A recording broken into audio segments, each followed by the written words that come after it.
All right, so today's class is part of the conversation. Basically, how do you get cited by AI?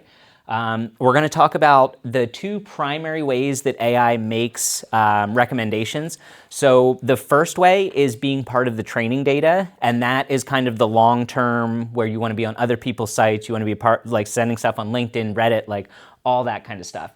That's the training data. AI also has live search.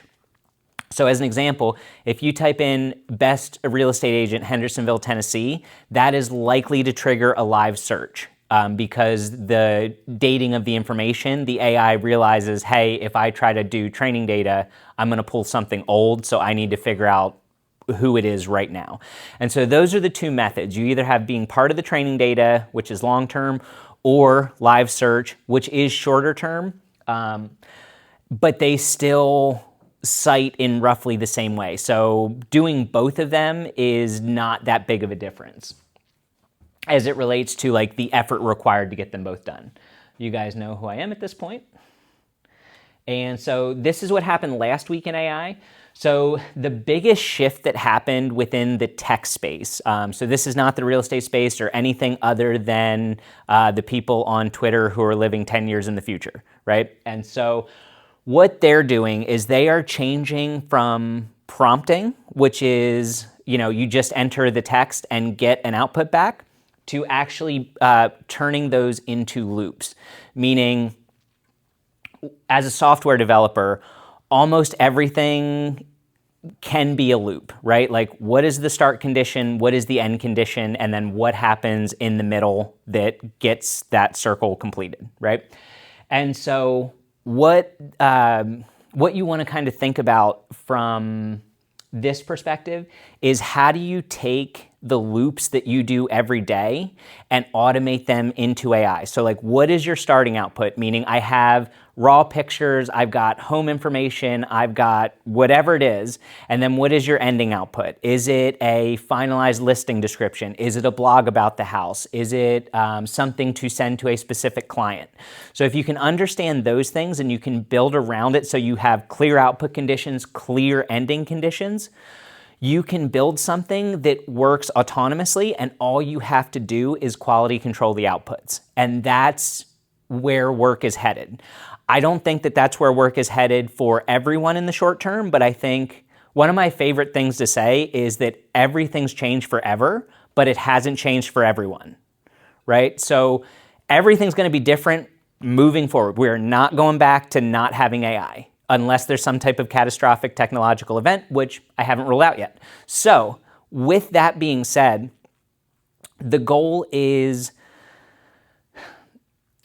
to turn your individual prompts into a workflow. So like, if you know, this is the first prompt I need to use, and that is organize this information into a way that you can read it super easily. That's prompt one. The second prompt might be, okay, now take this information, do competitive research, and present a finalized listing that matches exactly what I need. That might be prompt two.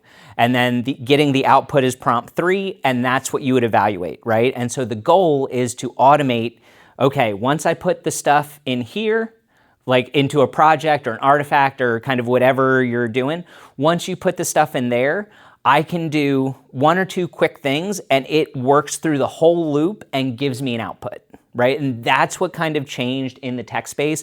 That's what we will be eventually working towards. This is going to be a little bit more technical than most people are ready for, but understanding and trying to think about it in this way already is like, what are your big loops in your workflows? And like, just try to start thinking about them that way. Like, the biggest loop that everyone has, right, is you wake up, you do stuff during the day or night, whenever your awake period is, and then you go to sleep, right? Like, that's a loop that everyone has to have. And you can break those down as small as you want. Like, I can say, here's my breakfast loop. My input is I need this much protein. I want to avoid these kinds of foods, X, Y, and Z. Run the loop, have breakfast. That's the output, right? So very, very simple terms. And you can do that with almost any process in real estate that you understand well enough, right? If you don't understand the process well enough, you're going to have to upskill a little bit, use ChatGPT, those things to kind of fill in the knowledge gaps, and then just kind of blitz forward on it. So essentially, you can just work out of a project, start from scratch, just with an idea that, all right, if I work this out, then I can apply this again. Exactly. Just keep everything in there. Yep. And then at the end of it, you can consolidate, tweak, whatever, and then replicate it to the next one that comes. Exactly. And that's the goal, is to build those loops so that you have an availability for, like, let's say a really simple way to do it would be a client artifact, right? Like if you have a detailed client style sheet that you can upload so that it's always going to reference that context, that is going to be really, really useful in building, like, let's say you need a listing description, an email, and something else. You can have that all be part of it. Like if you know that you have an onboarding packet that's the same every time, you have the listing is relatively the same every time. The things that are the same every time you do them can be automated. And that's where we're going. So it's right now, most people go prompt, output, review it, prompt, output, review it, prompt, output, review it, right? And that's how you actually build the workflows, but it's not how you want to run the workflows. So the first time I do anything, it's completely by hand. I never say, hey, AI, do this whole thing end to end, right? Because it will make mistakes. And so I run it end to end, and oftentimes I'll record a video of my screen, run the workflow end to end, and then I will have actually Google Gemini analyze the video, and it can create the workflow from the video analysis, right? And so if you record your screen, do your workflow, send it to Gemini, have Gemini break it down in a way that's step by step and can be used by ChatGPT or AI to actually go boom, boom, boom and automate, right? And it may just be, so the way I like to teach people this is build prompts and then use the prompts. And then if they work well and you get your output from step 1, it looks great. Your output from step 2, it looks great. Your output until you can do that without any human intervention and you can go end to end, the project isn't ready, right? There's details that you need to add. And you can always ask the AI about the output, right? So like you can get the output and you can say, this listing description is missing this key piece of information. It uses this language that I don't like. It, X, Y, and Z. And you can get the output to exactly what you want. And then when you have it there, you can just run the loops and then quality control the output and make minor adjustments moving forward. With AI development, the thing you want to focus on is like the first 10 to 20% of the project and the last 10 to 20% of the project. So historically, it used to be like there was planning and then you'd start to build and then you'd iterate that and keep going forward. Now it's plan as much as you can, test it, and then go back to the beginning, rebuild the plan with the outputs, and then test it again. So you're not continuing down the workflow if it doesn't work. Right? You're stop, start, stop, start, stop. And I will tell you, it is the most frustrating thing in the world. It is an absolute pain in the butt. But once you get it, the long-term payoff of, oh my gosh, this worked, is phenomenal. Like the dopamine hit that you get when something that has been frustrating you for a week finally works is phenomenal. But Where is that stored? Like once I get it, where do I put it so I reach back and use it again? So you can store it in a Google Drive, like just in a Google Doc in a Google Drive. You can store it in Markdown files in like an online storage, like if you're a little more technical, like a GitHub or places like that. And then you can actually store it directly in the AI, either in projects or artifacts, depending on what that AI calls it. Gemini calls it gems. There's projects and artifacts, I think, are the other ones. But you can put persistent context in those, and then that persistent context will be fed into every workflow you do. So if your persistent context is your full workflow and you say, hey, run this workflow on these details, it'll run through the entire workflow step by step by step, prompt by prompt by prompt, and it will eventually get you the outcome there. Do you know what Perplexity calls it? I want to say artifacts for Perplexity. I think it's artifacts for, but it's basically what you're looking for is the thing that you can open and it says, here's a prompt, attach files. And if you can enter a prompt and attach files and then click save, that's likely the project, the artifact, the gem, whatever it is for that AI. Okay. Yeah. And so that's kind of the big shift that happened last week is everybody's very pro loop at this point. So today's plan, basically we're going to go over how AI decides who to recommend, the generative engine optimization playbook, and then how to check to see if you're actually someone that the AI is going to recommend.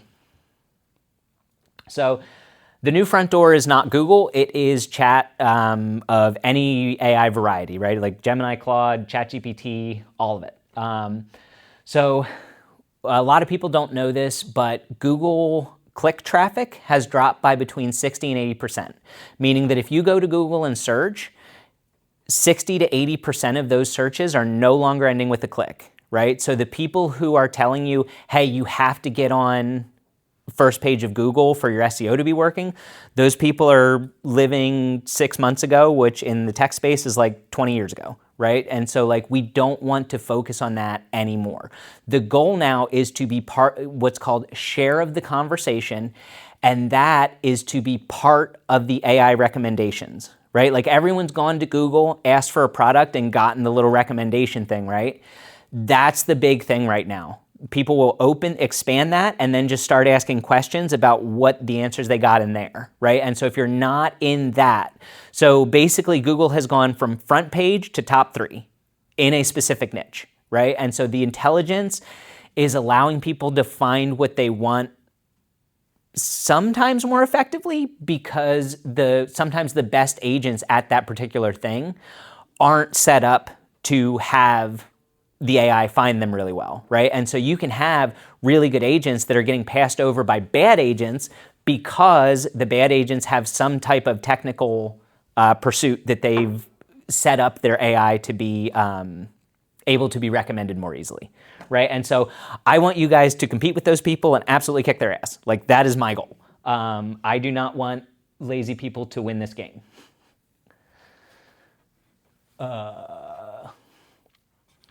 Soon. There we go. Okay.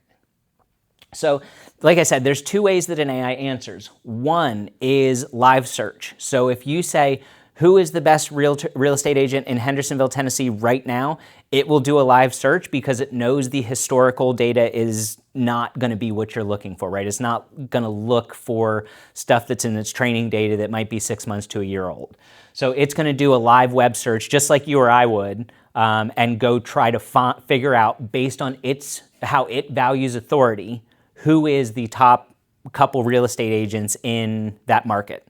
The other thing to remember is that AI recommendations are probabilistic, not deterministic, meaning that every time you put in a request, the probability changes that you'll get the same answer, right? And so you may put in the same request 3 times and you may get different real estate agents every single time. You may be in there for one of them, you may be missing for others, right?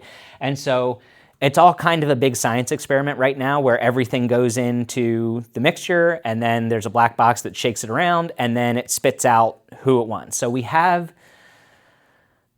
some guesses as to what's effective, but anyone who's telling you this is 100% the way to do it is lying to you, because it's a black box method. Literally, we are understanding it better, but no one fully understands how the input goes into ChatGPT, even the scientists that are working on it, how the input goes in and then you get the specific output back, right? Like that's why that's an intelligence layer that's probabilistic, right? Because you can't, with 100% accuracy, ever predict what it's going to say. Just like I couldn't, with the 3 people in the room, I couldn't predict with any level of accuracy what the next thing you're going to say is, right? AI is the exact same.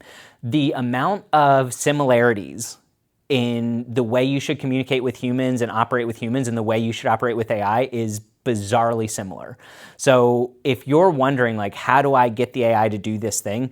Think about how you would get a human to do that thing verbally and try to apply that same kind of framework. That being said, you want to think that the human you're talking with is a super genius, probably with a little bit of autism and maybe ADHD. So you have to kind of really be direct and accurate and clear with your outcomes, but that's kind of what you want, right? And so again, the AI is going to answer through training data as well as through live web search. So So this is going to be how, like, if you say best first-time buyer agent in East Nashville, that's probably going to trigger a web search because it's looking at recent activity. But if you were to say, who is Nashville's all-time best real estate agent, it'll likely pull from training data, right? It'll do some live searching to supplement, but with a request like that that's more static, it's going to pull from what it really has ingrained in its brain, just like we would. So 90% of what you need to do to actually be discoverable by AI is not fixing your website. That being said, there are some things that you absolutely should be doing on your website, making sure schema is updated. FAQ schema is particularly important, and Q&A schema. Those are both make it really, really easy for the AI to kind of scrape your site and get the information it needs. Something to remember is AI is lazy. So if it goes to your site and doesn't see the information in a structured way that it can easily access, it's going to say, nope, this ain't it, and it's going to move on to the next one. So you want to make sure that when you're doing your AI stuff, you are thinking, again, about how you would tell an ADHD, slightly autistic, very smart friend about the particular problem, right? So you'd want it to be organized, structured, and ChatGPT can tell you kind of all of that stuff, like what is the best way to do it. But the other thing is you want to make sure all of your third-party stuff is updated. If you've got a Zillow profile, a Realtor.com profile, on Compass, on LinkedIn, like everything, you want to make sure because it is pulling recent data. And so I try to update my socials about once a quarter.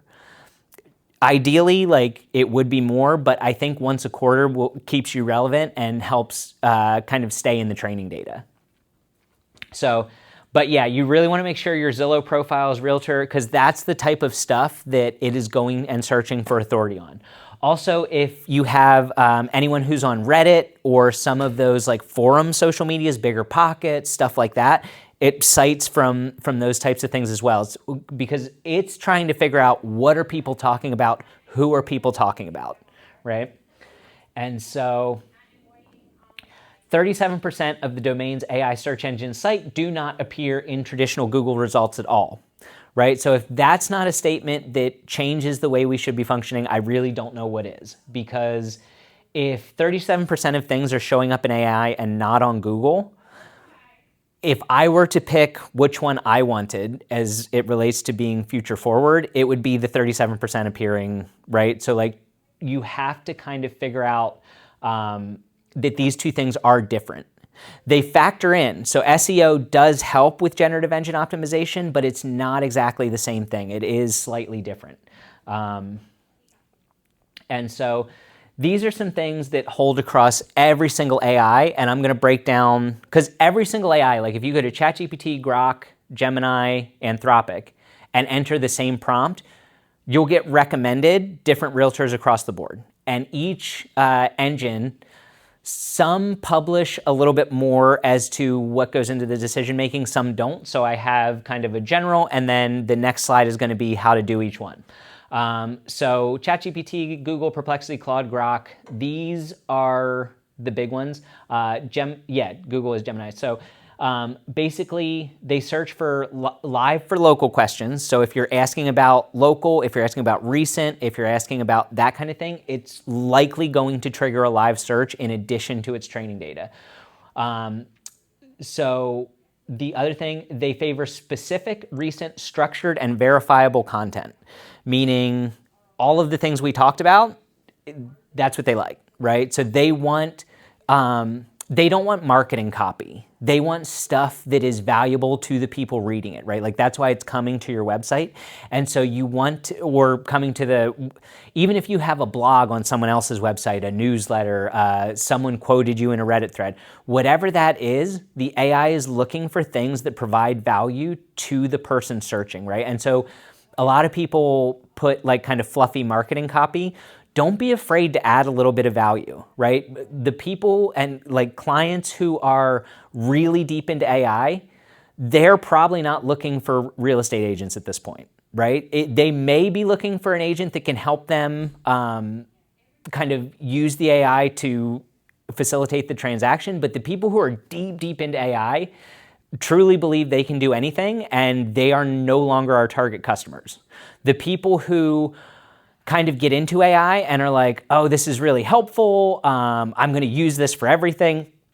The ones that are you sit down with and you're halfway through the transaction and they show up and they're like, hey, ChatGPT gave me this thing, and your stomach sinks and you're just like, oh no, what is this going to be, right? And so I'm going to talk about this next week, but the thing you want to do is you want to introduce your AI authority in the onboarding. So just like you give a seller's disclosure, you want to have that conversation about, hey, how are you planning to use AI in this transaction, right? Because if you can get a hold of it then and you can say, oh, this is great. I actually have guardrails that'll help make sure that you don't find any fake listings. I have X, Y, and Z. And you give them a couple things that are like, hey, this is going to help you use AI in this transaction, right? Because that genie's not going back in the bottle. There are so many real estate agents right now that are like, someone comes to them with ChatGPT and they're like, stop, right? And that's the wrong answer. The right answer is to take control of that situation as soon as you can in the transaction and present the authority that you have as a real estate agent. They are coming to you for a reason, right? And so your effectiveness with AI stems not exclusively, but stems primarily from your ability to have local knowledge, context on the deal, context on the people, and import the details into the AI conversation that the AI has no way of getting through live search or training data, right? Like, this client's going through a divorce. This client values school district highly. This client is noise averse, and if we put them by a train track, it's just going to be a problem, right? And so you have to think about, like, how can I introduce these extra value points? But I'm going to go over all of that next week as well.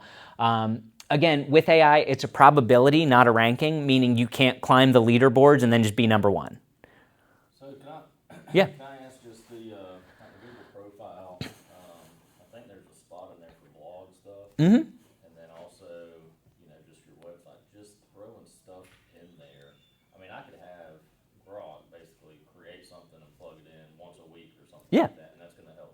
Yeah, exactly. And so you want to make sure it's valuable. So like what I would do is I would either look at the questions that you're getting personally. So like if you have, 10 of the same question in a 30-day period, that's something that you should create content on, right?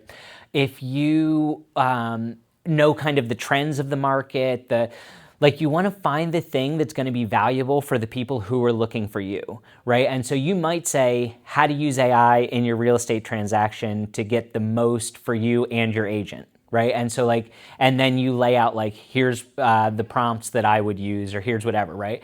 And so you just want to make sure that you're adding value and that you're thinking about who your ideal customers are when you're posting it, right? Like you don't want to post this broad, if you're an Airbnb person, you don't want to post this broad swath of things saying, hey, I'm for first-time home buyers, right? Like you want to make sure that you're in your area of expertise, both with the market, the client, everything. Like you want to basically be training the AI as to who your ideal client is so that they can just funnel those people right to you, right? So if you're like, I am the best first-time home buyer agent in all of Nashville, you just need to make sure everybody else knows it. You need to communicate it. You need to show people why that is the case, right? Because a lot of people are like, oh, I'm this great agent, but it's like, okay, well, what behaviors actually makes an agent great, right? And then you figure out, okay, these are the behaviors that does.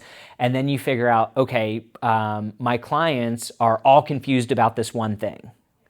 Let's take that behavior, that one thing, and make a piece of content about how they can change their behavior around that one thing so that it's a benefit, not a liability, right? And so that's steering the AI conversation is one of those huge things that you don't ever want to be surprised by them showing up with ChatGPT, right? Because I've seen one of two things happen. Either they show up with ChatGPT and it's just terrible, right? And so you have all this work of undoing all of their hard work, right? Because they are married to the outcome. And now you have to you have to divorce that marriage, right? Because everybody loves the things that they built, right? And so if you can intervene early and show them, hey, the things you're about to build are going to be terrible and make this deal worse for you, and you're going to nitpick the contract so that you actually kill the deal instead of build the deal, right? Like those are the types of things that like I would recommend having like a guardrails. Like these are things that are common in a real estate contract in Middle Tennessee, right? That are not common in San Francisco, California, whatever it is,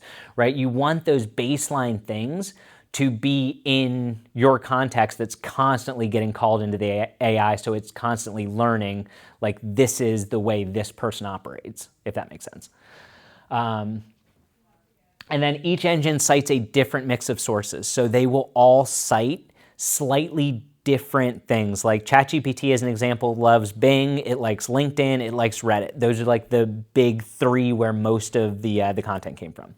And then it's different. Obviously, Google likes Google things, right? Like it likes YouTube, it likes Google search results, all that kind of stuff. And so they all kind of marry to different things.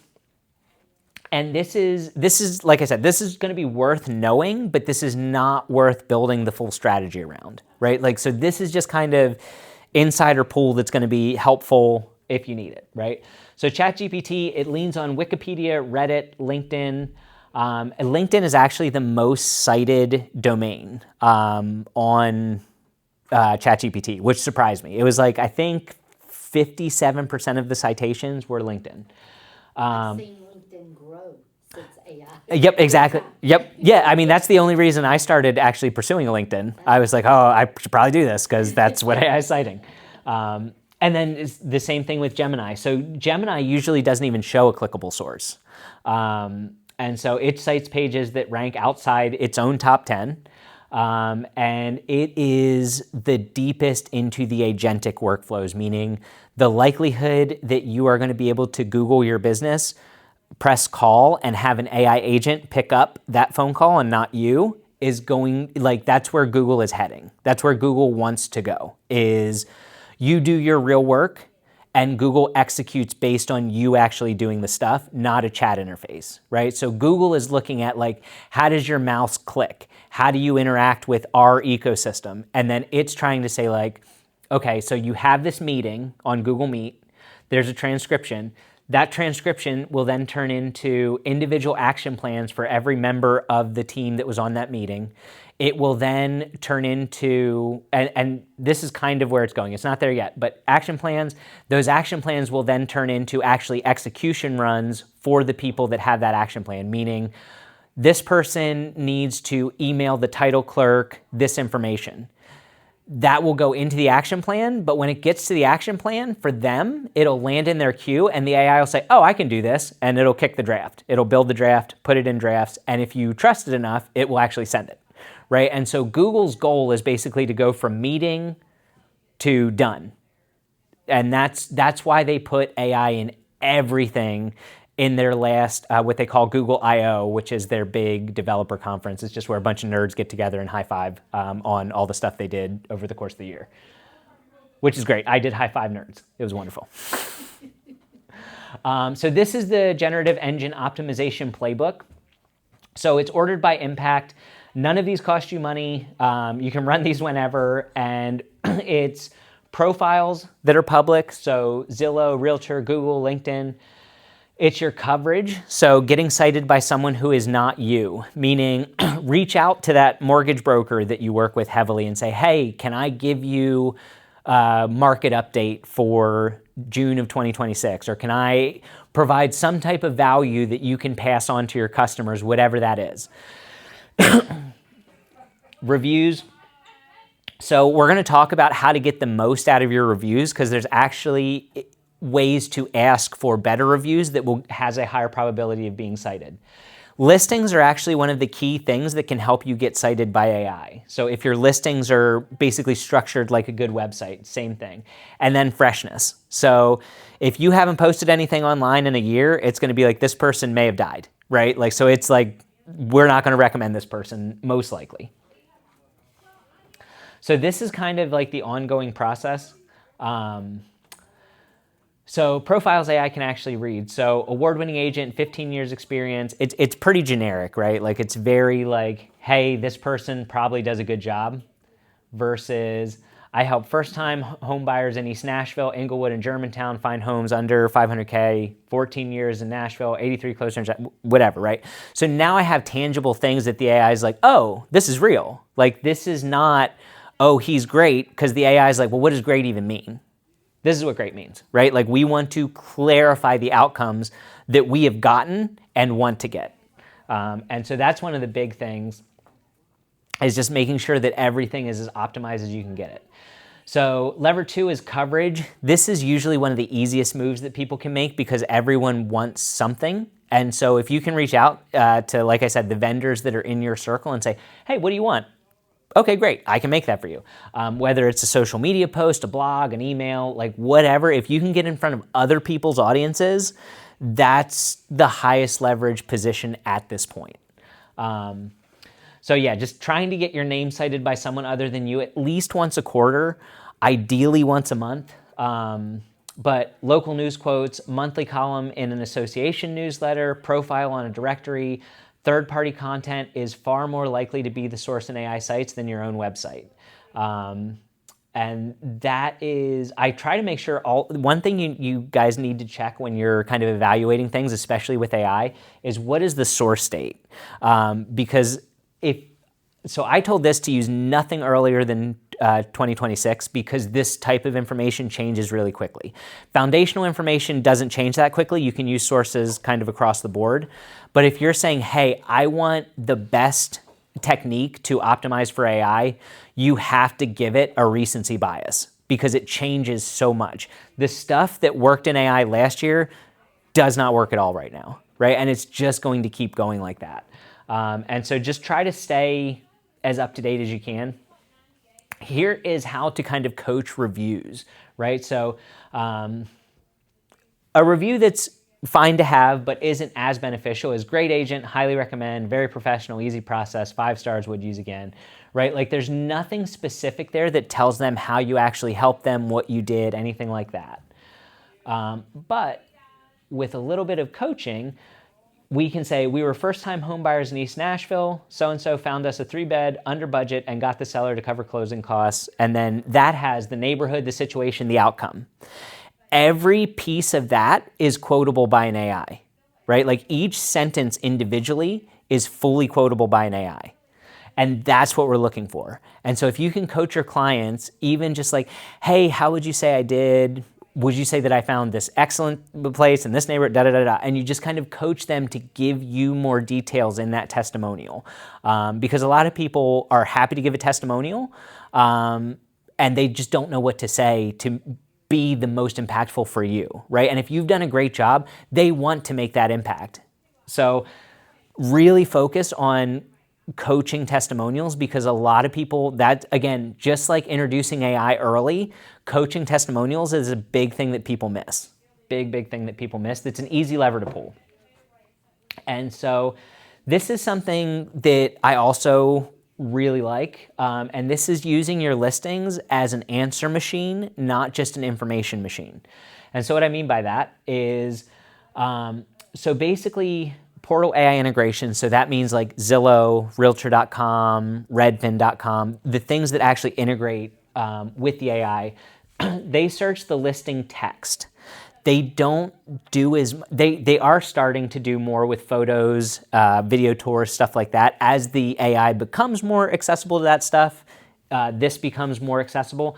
But so as an example, property type and neighborhood, 4-bed Craftsman in West Haven is better than beautiful home in a sought-after area, right? So if you, and I know there are some listings that you don't necessarily want to put the specifics, but if you can, this is helpful, right?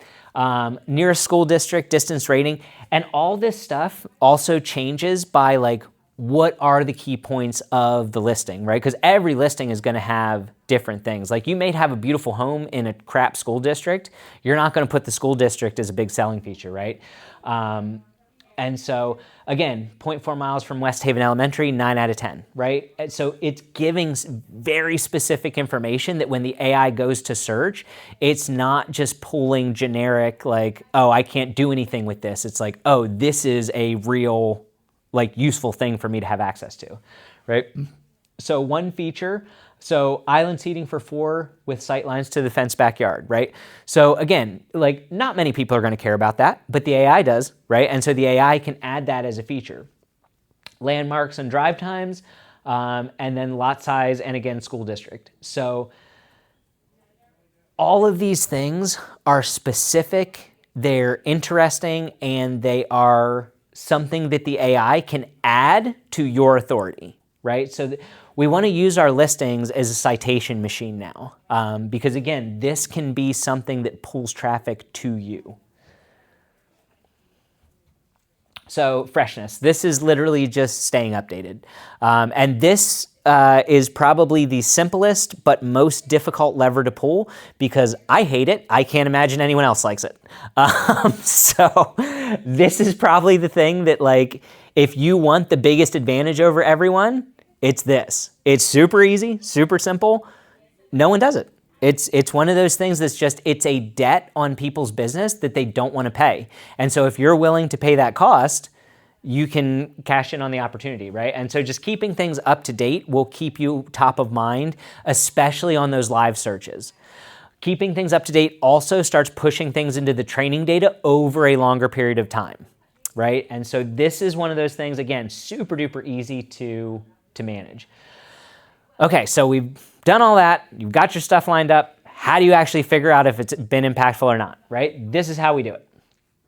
So you want to run, and you'll have the slides of this. You can take a picture of it. But basically all you do is you go to the AI of your choice and you run one of these prompts, right? And all you're trying to do is check over time, has my business started to grow? Or has my citations in AI started to grow? One thing you can do is actually you can build automations in both ChatGPT and Claude now on the desktop apps that run these automatically. So you can run your prompt checks weekly without having to actually go to the AIs and run prompt checks. But this is simply how you test it. It's very, very simple. Most people overcomplicate it, but as far as I know, there is no way to predictively understand what an AI is going to generate without just giving it the prompts and seeing what it actually generates.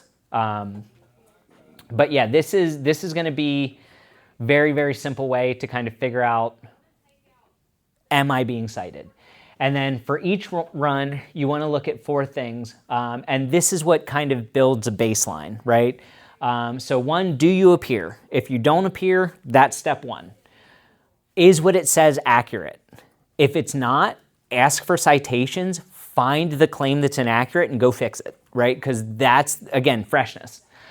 What did it cite? So something that's really useful is to figure out what it's citing for other real estate agents and build in that way, right? Like if you know that, like, for whatever reason, Zillow in Nashville is the top thing that's getting cited, you want to optimize your Zillow for this particular thing, right? So just figuring out where it's getting its citations from can be super useful. And then how does it differ by engine? So of the things, what are the ways that it is going to be different? Like how am I positioning myself for Claude, Grok, all that stuff.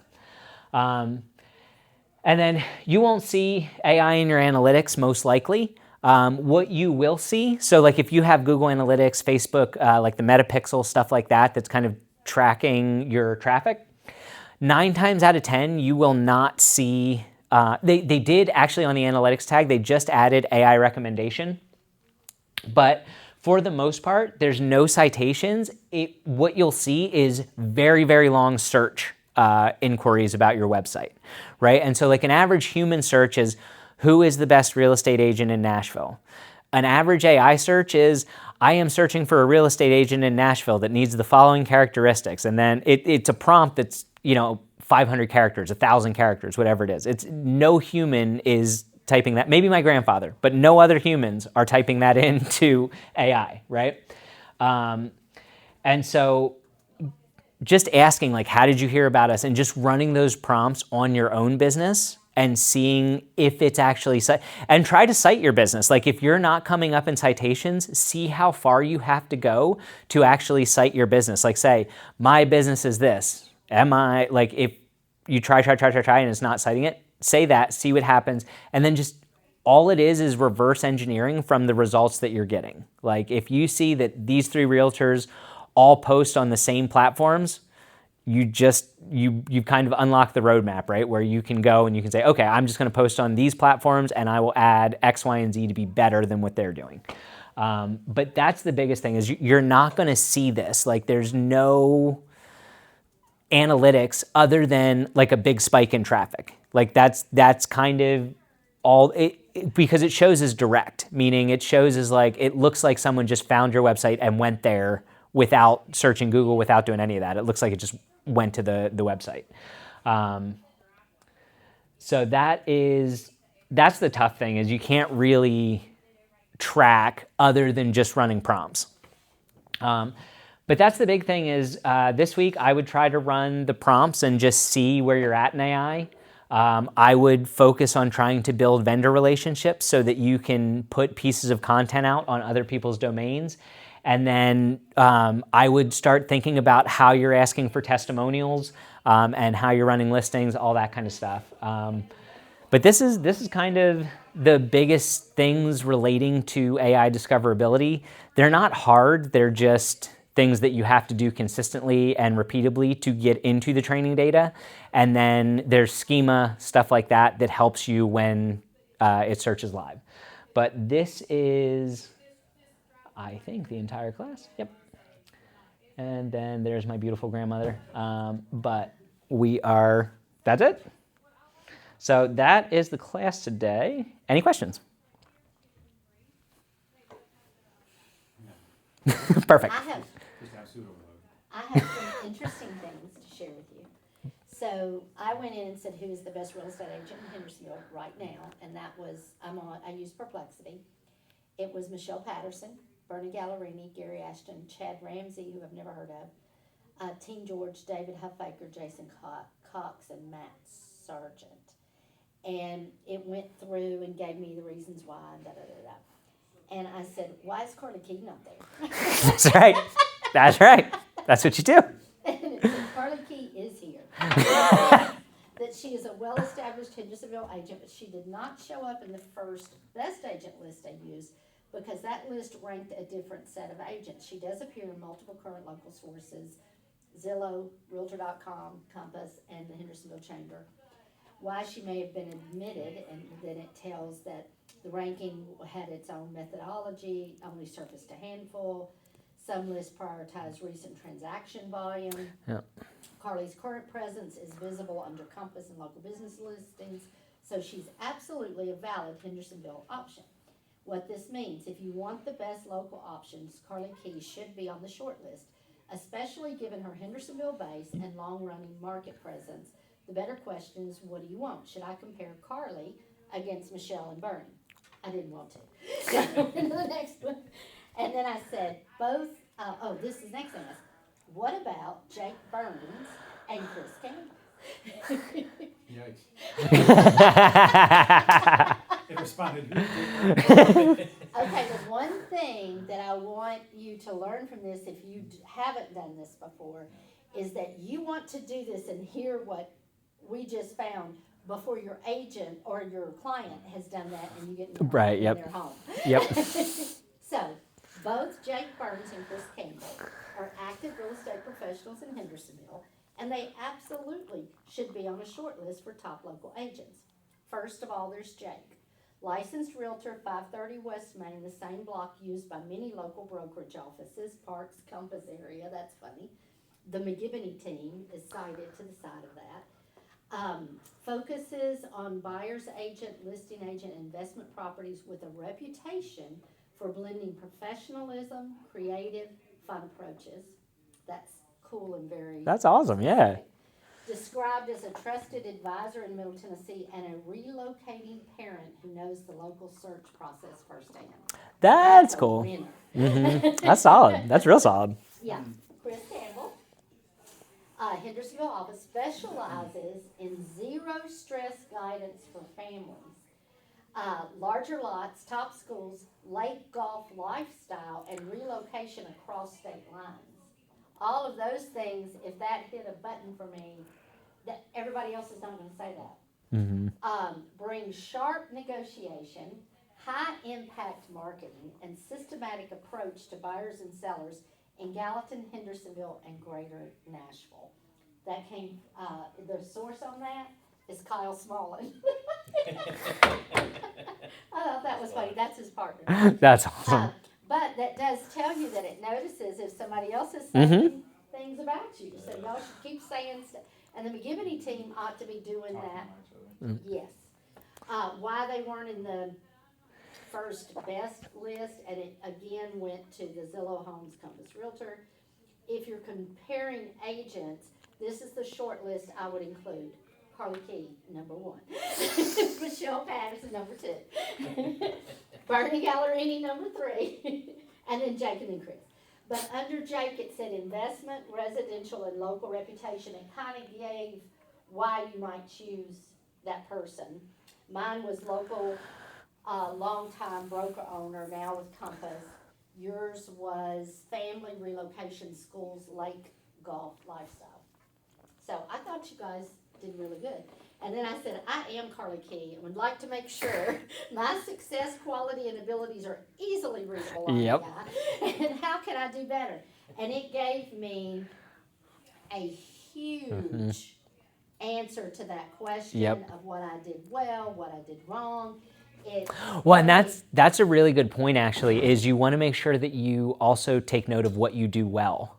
Because a lot of people will just go in for what they need to change, and they'll change something that's working because they didn't ask, like, what are my untouchables? Like, what do I never want to change, or at least not right now, change on this website or this product or whatever, right?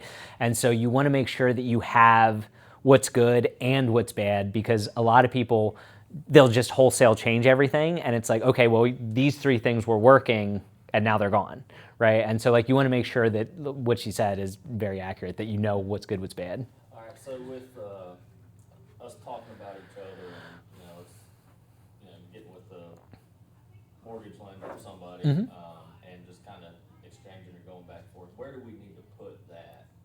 Yeah. Because, I mean, everything, like social media content, stuff like that, everything's reels, video-based. And Yep. AI can't see it. Right. So you can make like an article and ask them to put it on LinkedIn. You could ask them to throw it in the in like if they have a newsletter, if they have a blog on their website.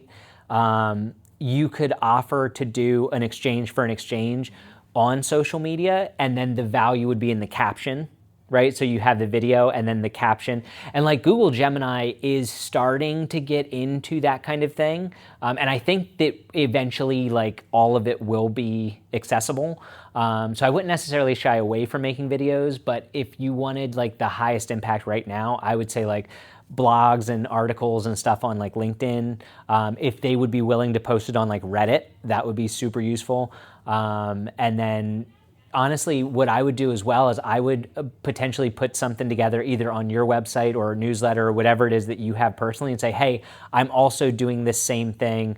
This is, and you can pitch it as a value that you're providing, right? Like, hey, you may not be aware of this, but 80 to 90% of AI citations come from off of your website. This is what I'm setting up on my website, where I have various vendors that I'm working with to have an information exchange so that we're cross-sited. And then you just tell them like, hey, this is kind of the value of that. And then if you want to be a part of it, great. If not, also fine. But there's enough people out there, I think, that would be like super cool with it, especially when you say like, hey, this is how AI is doing citations. Most people are like, oh, I didn't even know that. Yes, I'd be down. And so like just asking the question is usually enough to like have that conversation proceed to where you can put something up. Honestly, that's how I did everything. I just walked in and I was like, as I came in here, I was just like, hey, can I do something for you guys? And it's like, yeah, great. Yeah. And so, but yeah, and if you're doing that with a warm audience, with something that you know is valuable, it should be a slam dunk. Yeah, I mean, it's just like a networking group of 10 people or so. I mean, if we all did that. Exactly. Yep, 100%. And that's what I recommend is just kind of like, that's something that I'm going to be opening up soon as well, is just like either if people here want to write a blog or do a video or whatever, I'll either put it on my socials, put it on my website, whatever, so that I'm helping to build your guys' credibility, just like these classes help me. So like I'm Right, it can help build yours. yeah. We can write things about you. Right. Yep. One of the things of what I can do, and it said be sure and review all your snippets. And if this Robbie Borden wrote something about me on Yelp in July of 2018. That's and right. That Was it 5 stars? it was 5 stars. And somebody wrote something else after that. It doesn't even say who it is. But Carly is one of the most amazing ladies you would ever meet. Qualified, educated, dedicated. I mean, she just used all the words. Wait, was that my review? Is that? Yeah, yeah. But, I mean, that still, it probably contributed to the ranking I got amongst, I went over Michelle Patterson is on a short list for something they pulled from back in the day. It did say on my instruction was to be sure I keep these fresh and updated. Yep. Like our Ryan just shared Yeah. as well. But it's Yeah, and interesting.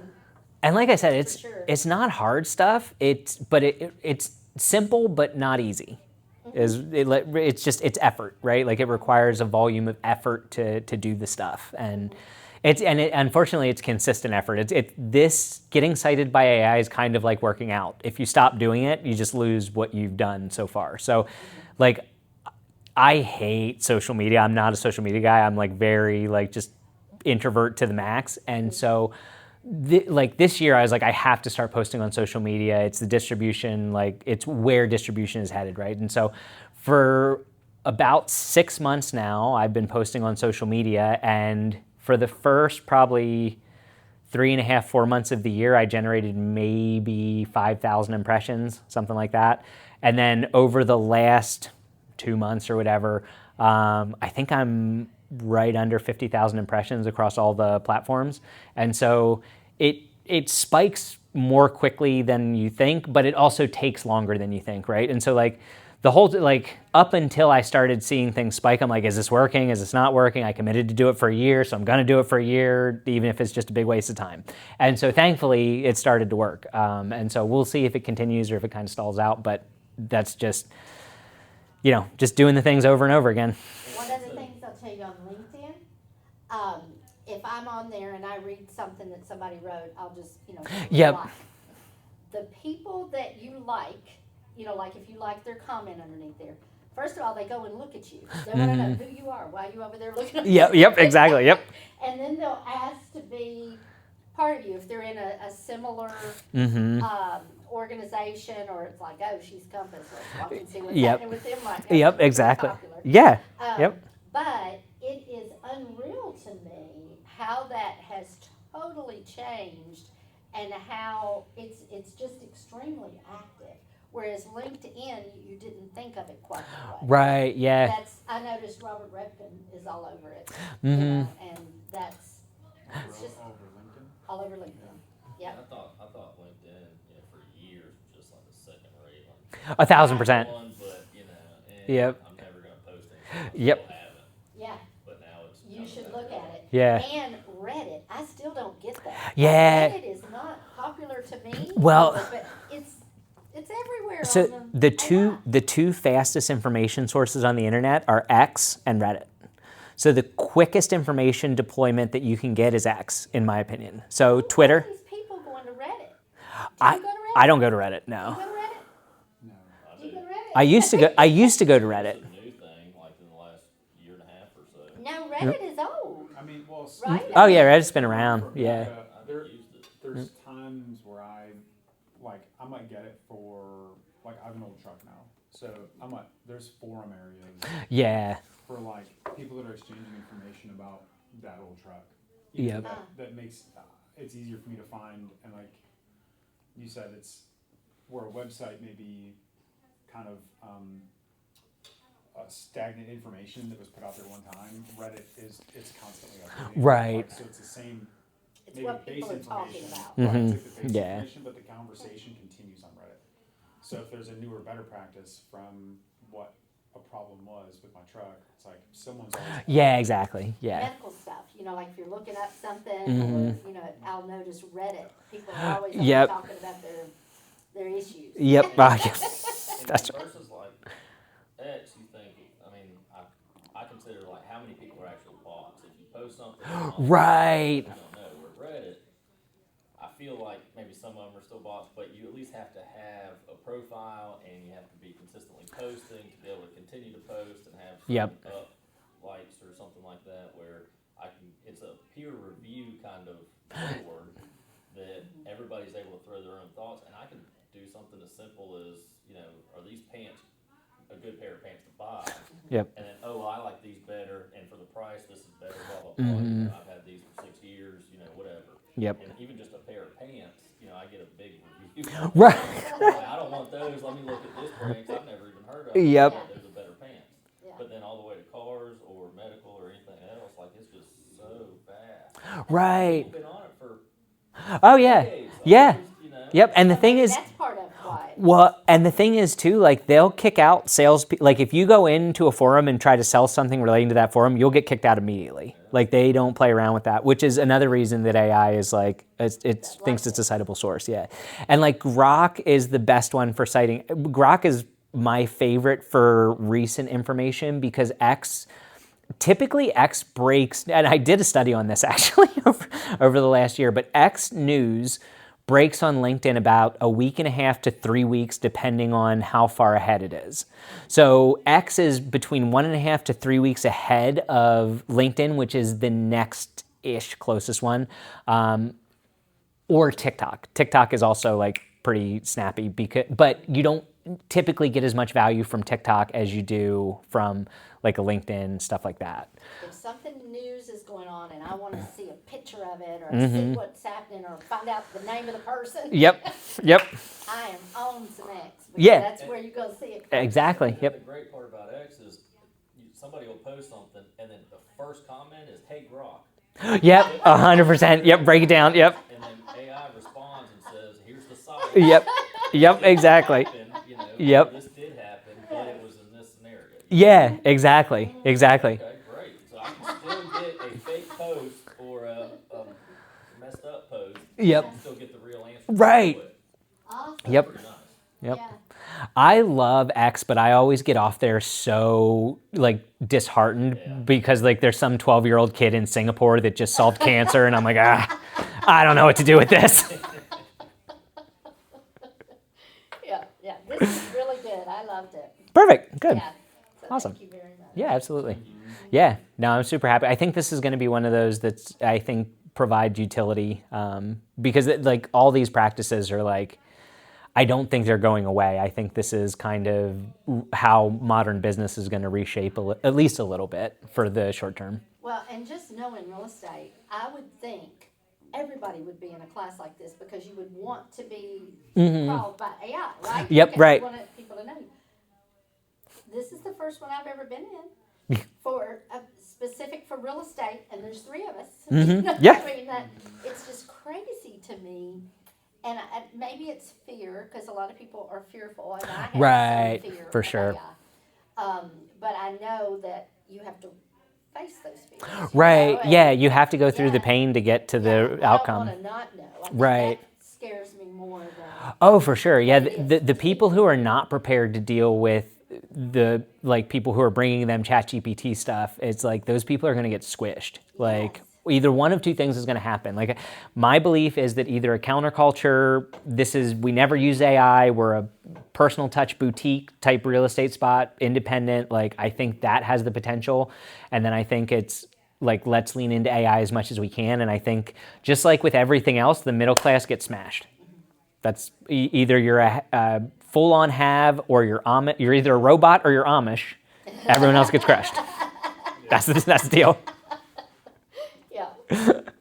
Yeah, we're running into that a little bit with a client right now that continues to do their own research. Yeah. I love that he brought And that it's up. like, and I like that approach to it because initially it's frustrating.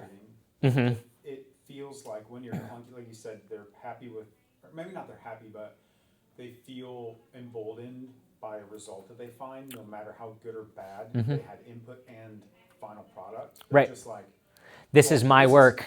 I'm right, proud of hey, it. I did this, and what about this reading on this radon, and right now they figured out about radon. Well, it's under threshold. So they did this huge research on radon. I'm like, I can't. Yeah. There's Right. Not gonna be none. There's never going to be none. Yeah. It's Right. within a tolerable level, and if you would like, you could still put in a system if you want.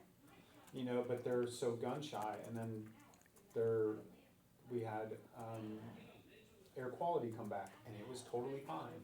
But there are some particulate numbers, and so they're deep diving into research on numbers. And I'm like,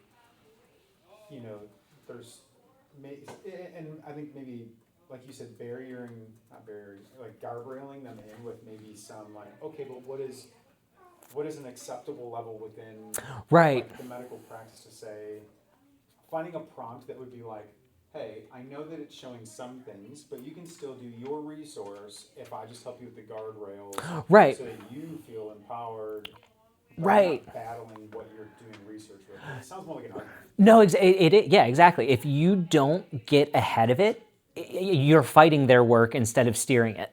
Right. Right. It feels like, well, I found this. It does. It feels like you're arguing with them, and it's like that's not what I'm trying to do. Right. I'm trying to help you not derail off of misinformation or misleading information. Right, because as soon as they start that job, it's now, they're so proud of it, right? Like it's now like a part of them doing the real estate transaction. But if you can get in there, and like I said, I don't see any realtors doing this right now, asking like on that front end, like, how do you plan to use AI during this transaction? And if they're like, oh, I don't know how to use AI, great, I have some things, if you ever want to get into it, I can help. If they're like, oh, I'll probably do this research and this, great, I have some things that'll make sure that that research you do is cited, it's accurate, and it's not leading you down a bad path, right? And just off the top of my mind, it was, Zillow's estimate is almost always wrong. Yep. So if I'm bringing up AI with the Zestimate in mind, the Zestimate is put together by an algorithm. They don't know the ins and outs like I do. That's why we have a price discrepancy. Yep. Same thing with AI. So let's talk it through how it actually real world applies and correlate those together, and then maybe throughout and just manage those expectations right up front. Yep. And it smooths it out later on. But it's almost like what you're saying is it's their exploration that they actually enjoy and are proud of. It's not really what is being put out there. Right, it's a cat bringing you a dead bird. Right. You know what I mean? Look what I did. Like, and now I'm married to this. Right. So if you can get in there and they can come to you and say, look what you helped me with, that's a completely different conversation than look at how smart I am, right? Because truthfully, you're not. Like, you brought me fake information. And so we have to fight against that any way we can. And the easiest way to do it is to just solve for it. And I say solve for it, but try to solve for it as best you can on the front end. Yeah, have the hard conversation when it's not a hard conversation yet. Because it will be a hard conversation the second they bring you something and you're like, shit, right? Like then it becomes a problem. Sometimes, like the way you're phrasing it is like they're proud of their work. I think for some people, it's not even that they're proud, it's that they feel informed. Right. They feel educated. They feel validated. They feel like, yeah. But that's not. Right, but you're not informed or educated. You have bad information. Right. Yeah. Right. You think you're in a field, but you're in this vast area right now. You think you have a pinpoint where you're at, but I'm telling you, like the Zestimate, we have people. It comes up all the time, and my answer to that is always, Zestimate could be within $20,000 to $30,000, but that's a $60,000 swing, like top or bottom. Mm-hmm. But that's because it's just running on an algorithm, and it's like. Yep. Size, bedroom, bathroom, garage number. It's a cold search, but it's you don't know what is a pet smell, what is a smoke smell, how dingy is it, how worn are the cabinets. Like that needs a personal touch of an agent going in and saying that's why there's a swing. Yep. When you can even ask them, like, when they bring you that output, like, what citations did this give you? And then when they're like, what do you mean citations? Okay, so we have no idea where this information came from. Right, and then you've poked a hole that now they can't really fight it, right? Because it's like, well, where do you? So where? And then you just ask, like, where did this information come from? ChatGPT, but where did ChatGPT get the information? Yeah. right? Oh, we didn't do citations. Well, let's go back in and add citations. And then when you go back in and add citations, the AI oftentimes will be like, oh, I just made this up. I made this up. I got this from Newswire, da-da-da-da-da, right? And it's like, And then now you've solved that problem for them, but now the thing you need to worry about is them feeling stupid, right? Because now they look like an idiot, and you need to be like, hey, this happens to everybody. Like that, and like you just have to manage the AI just like any other element of the house, and people aren't looking at it as part of the real estate transaction. I fully think it should be, because it will be one way or another in like 90% of transactions in modern society. Yeah, absolutely, yeah. Yeah, if I have something smarter than me that I could ask questions to, I will. Right, and in that case, I mean, if every home is gonna have traces of radon, you know, that's not something that maybe AI is gonna tell somebody. But Right. It's gonna be, if there's concrete, period, there's gonna be radon, it's just what levels of it. And I think sometimes, like, just how people trust AI to me is sort of like if they go in to look at a house and there's structural issues, but they bring their dad, not a GC. Yeah, that's right. It's like you might think that your dad has authority because he's your dad and you trust him, but he's not, like you said, the citing, like he's not a GC. Like, so he may give you all the warnings and the red flags because he's bought and sold some houses, but he doesn't know. Yep. He doesn't know. It's not the end all be all. No. Exactly. I've seen my dad Right. do different projects, and they have turned out terrible. That's right. That's right. I've watched it. Yeah. I've helped him. And there's waves in the wall. Yeah. And, you know, when we sold the house, it just kind of was one of those things. Yep. Yep. I just sent all 100%. I asked it what are real life examples of a buyer or seller using AI to buy or sell real estate and having errors or bad information by not having a realtor involved, and it was really interesting. It gave a New York Times and a Google Gemini chatbot. He bought used it for selling his house, gave him illegal advice. Sounds about right. And it goes on to tell the error, why it was wrong, and how it was caught. A human-managed listing company manually reviewed his file and caught the illegal mistake. Other problems that were connected to it, the AI hallucinated and gave incorrect advice with absolute confidence, which is the known danger of using a chatbot. Then it goes into Zillow's estimate errors causing deal killers. And one case example, Carlsbad, California, 95% of his estimates were wrong, with disparities up to $190,000. LA Times. Wow. So that's not you Yep. telling them. This is real stuff that you could Excited. Yep, exactly. Yeah, and that question is like, what information did this get citations from? That is the most non-confrontational, conflict-free question you can ask, right? Because you're not attacking them, you're attacking the source data, and you have to attack that source data, right? Like, Shining a light on it. yeah, exactly. Where are the strings coming from? Yeah, exactly. And if they say like, oh, I have no idea. Oh, let me show you how, and then you've now reasserted that you have authority with the AI space, right? Because they're looking to you for how do I manage this real estate transaction, right? AI is now a part of managing that real estate transaction. So if you can get that bundled with your real estate like knowledge, they will come to you for that stuff instead of presenting stuff that they've created to you, right? They'll be like, hey, can you help me generate this report?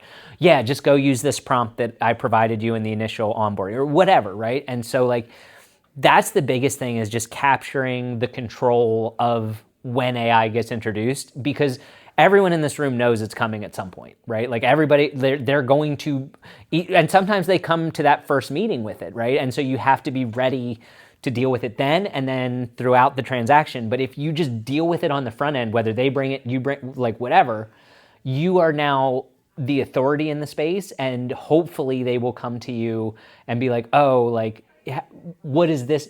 Instead of coming to you and being like, this is what I did, they'll come to you and say, is this good, right? And that's the shift that you want from them. You want to be the one that's kind of like, I'm Sherpaing this transaction, and that includes the AI element of it.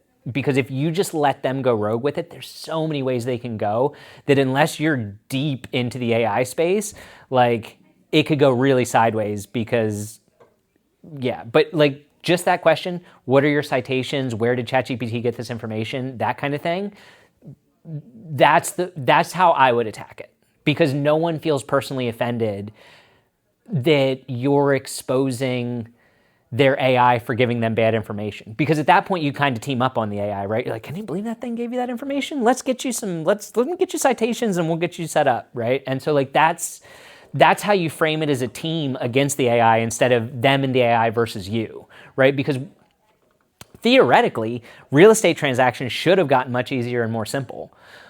However, my understanding from everyone I've talked to is that that is not the case, because everyone is using AI in so many different ways, right? And so your job is basically guardrail them into using AI effectively so that it gets them to the end of the transaction instead of figuring out all the stuff that's wrong with it and killing every deal that you can put in front of them. The quote here, the bottom line, AI works as a starting point for research, but not as a decision maker. Yep. It has no E&O insurance, no license, and no accountability. Yep. And it's trained on national data, misses local nuances. Yep. And can't see water, electrical problems, or smell moisture. Yep. Oh, that's exactly right. Yeah, that's just It's a a few of them. piece. It's a Yeah. piece. Yes. Exactly. Yes. And if you guys can frame it as a piece, and because they bring it as it's the whole thing, right? Like when they bring it, it's the whole thing. When you introduce it, it's a piece of the full transaction that's going to happen, right? Because there's so many things that happen in real estate, and they're not thinking about all those other things. They're just thinking about, look, this is the thing that's right in front of me. I did it with AI. This is the whole thing to me, right?